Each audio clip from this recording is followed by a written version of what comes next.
Hey everyone, welcome back to my channel. My name is Shauna. I am a naturopathic nutrition coach whose specialization is in reflux and rosacea. And today we're going to talk about the gut-vagina axis. What the heck is the gut-vagina axis, you might be asking yourself? It's really cool actually. The gut and the vagina both have their own microbiomes. The same way that the gut communicates with the brain through the gut-brain axis, they communicate as well. And so they communicate in a few different ways. The first one is immune signaling. Immune signaling is the gut is home to 70% of your immune system, which is crazy to think about. And it actually trains your immune cells to know what is good and what is bad. So when your gut is healthy, it teaches your immune system what to look for. And then whenever it discovers something unusual, it knows that's not a good guy. There are some good bacteria that your immune system recognizes as good, and that's lactobacillus is the main bacteria that lives in the vagina. And unlike the gut, where diverse bacteria is good, diverse bacteria in the vaginal microbiome is not good. There needs to be more lactobacillus than any other bacteria, and if that becomes off balance through any kind of means like sex or fragrance or a hot tub, like anything can throw your pH balance off or your bacterial balance off, and then it can cause some problems. And then when that happens, your gut can get confused. It will produce less IgA, and IgA is immunoglobulins. Immunoglobulin A. Immunoglobulin A, or IgA, is an antibody, and it's part of the immune and the endocrine system. If you have high levels of IgA, that can mean that you have an infection or an immune response like an allergic reaction, or low levels of IgA can mean that your immune system is deficient, and that can lead to infection. But IgA coats the lactobacillus bacteria in your vagina and like tags it as good.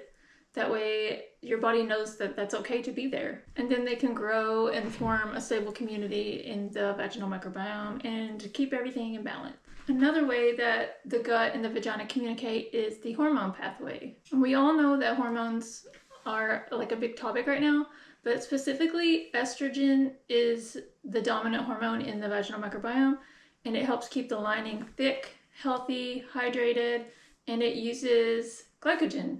Glycogen actually feeds the good bacteria and helps the good bacteria to thrive, and the more good bacteria there is in the gut, the vaginal microbiome, the less bad bacteria have room to grow.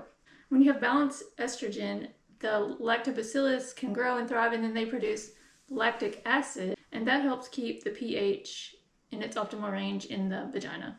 But the cool thing is the gut can actually regulate how much estrogen you have. It regulates how much estrogen is circulating in the body. If your gut gets inflamed or it's sluggish, then that can interfere with how estrogen is recycled and broken down in the body.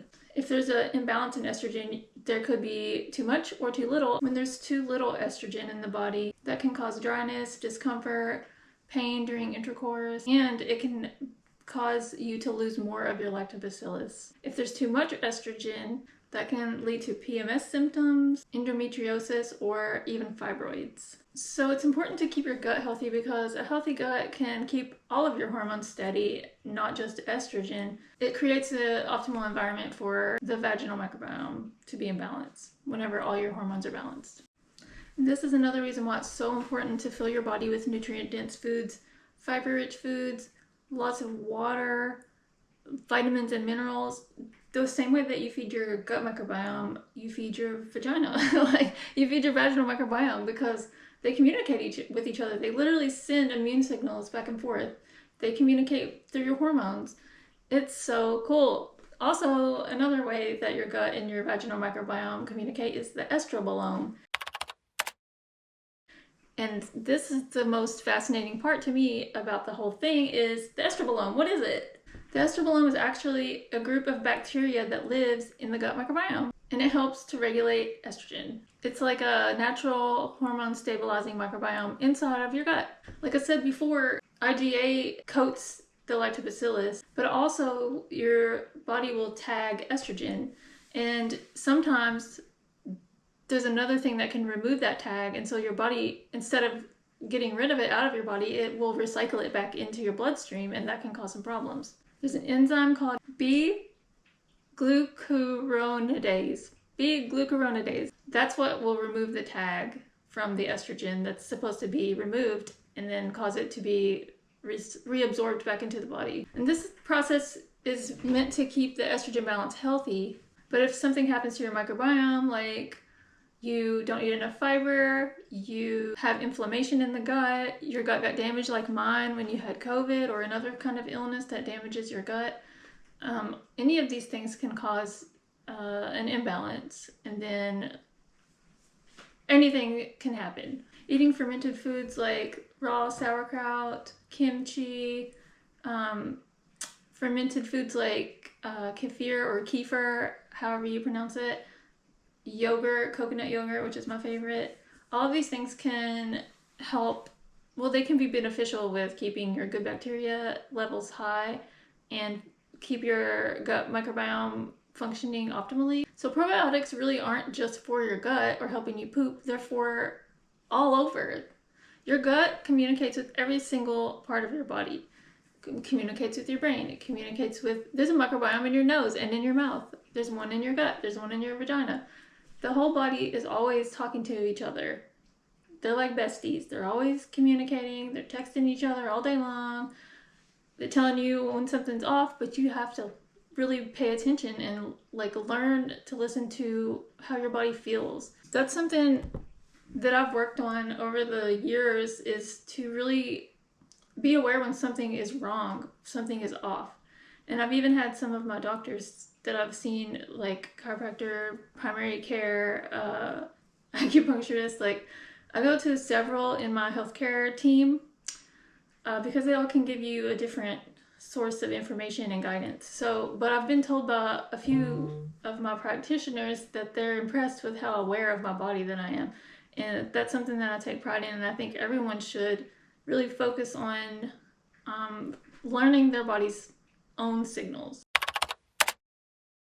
So how do we support our vaginal microbiome and our gut microbiome? You eat plenty of fiber-rich foods like non-starchy veggies, fruit, legumes, nuts and seeds. They're all full of fiber. You can eat fermented foods. You can have kombucha, sauerkraut, yogurt, any fermented foods. And if you have gut inflammation or sluggish digestive system like me, eating warm cooked vegetables is a lot better option because they're so much easier to digest. And so when your gut doesn't have to work as hard to digest your food, it's not gonna put any more stress on the gut, on the digestive system than there needs to be. So it's just easier, and it can help reduce the inflammation as your gut heals because it's not working so hard. And cut out as much as possible processed, fried, refined, ultra-processed foods. When I say processed, this is one of my pet peeves. I'm not talking about canned beans, yogurt, canned tuna, frozen fruit and vegetables. So when I say processed foods, I'm talking about junk. I'm not talking about whole foods in a package. It's something that drives me crazy on the internet. Anyway, fried foods, fried in oil, refined grains like white flour, anything that's been stripped of its germ, that's where the fiber is. But cutting those things out as much as possible can really, really help. And lastly, there are some lifestyle modifications that you can make, and I have 3 that I've found that I think can be really beneficial. Okay, I found a few products in my journey of healing my gut, and before I want to talk about these products, I want to talk about, like, when this first happened to me, when my gut, in 2022, I had COVID, and that's what started this whole thing with my rosacea and acid reflux. My gut got damaged by COVID, and I didn't know it until 2 years later. But that caused me to start having some symptoms. I'm not going to specifically tell you the symptoms I was having, but it made me really feel bad about myself. I didn't know what was wrong. Was doctor Googling all my symptoms, and like I didn't have anyone to talk to, so I had to learn this all on my own. But I did find that once I started healing my gut, that these problems went away. And every time I would have an issue with my gut, I would have an issue there. And so I knew it had to be connected. So I put two and two together and I figured out that's what it was. I did some work on that issue, my gut issue, my rosacea went away, my reflux is like 99% gone, and those issues are gone too. So I'm going to share the products, and I want you to know that if you're having any symptoms, they could be related to your gut. So it could be worth it to get a gut test like Tiny Health. And I'm not like affiliated with them or anything, but I did that test and it was a life changer. It really made me really helped me figure out how to heal my body. Now onto the products. The first one is a suppository. The brand Seed is a probiotic brand that's really well known on the internet. And so I ordered these because when I found out the connection to my gut and my other issue, my research brought me to the Seed VS01 vaginal suppository, and I still have a couple left in here. They come with this little applicator thing, kind of like a tampon, and this is the reset, I think. There's like a kit. This was the kit, but there's like a little suppository in these little packages, and it came with another one that had more in it, and there's like a schedule that you follow of how many times or how many weeks and how many days that you wait between applications. You put the little capsule thing in the little stick, and then you insert it like a tampon, and then you do it like every 2 weeks or something.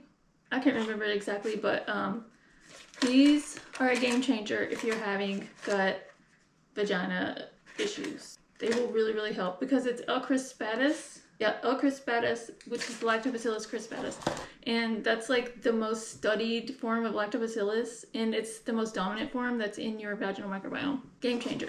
The next thing is the brand The Honey Pot Co., and you can buy this at Target, Walmart, Kroger, any grocery store really, probably on Amazon. And this is their prebiotic foaming wash, and it supports a healthy microbiome. It also has lactobacillus. Yeah, it has lactobacillus ferment in it, which again, lactobacillus is the most dominant bacteria in your vaginal microbiome. And I really feel like this is worth your money if you are having any kind of issues, and also to prevent any kind of issues. So if you are on your period, off your period, like just off of it, whenever your body can be kind of irritated, after sex, anytime you have the chance to be possibly being irritated, or if you just want a nice feminine wash, this one's nice. And then lastly, this brand has a lot of products, but I just found this one to be nice. Again, after your period, sometimes you can be irritated because your hormones are adjusting back to normal. Your pH can be thrown off from whatever type of period product you use. And these are just the everyday liners from the Honey Pot Co. They're cooling herbal liners, and they have mint, aloe vera, and lavender in them, and they just help keep you fresh, and like it's cooling. So if you do wear pads or period underwear, you can feel like you're not getting any air, you know? So these kind of help with that, and it can prevent any irritation from your period. Again, whenever you have an opportunity that could cause you to be irritated.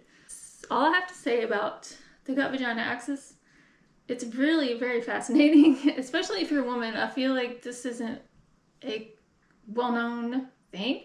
I don't think that my gynecologists have ever mentioned that my gut and my vagina are connected, and I just figured it out on my own, and then I looked it up, and it's a thing, a really well-known thing that women don't know. So I think that we need to share this. I think we need to spread awareness, and we need to take better care of our guts so we can take better care of our vaginas, and everyone can be happy and healthy. So that's all I have to say. I hope you learned something, and if you did find this video helpful, I would really love it if you would like and subscribe and share. And if you have any health topics you would like me to talk about, please let me know in the comments, and I'll see you next week. Bye.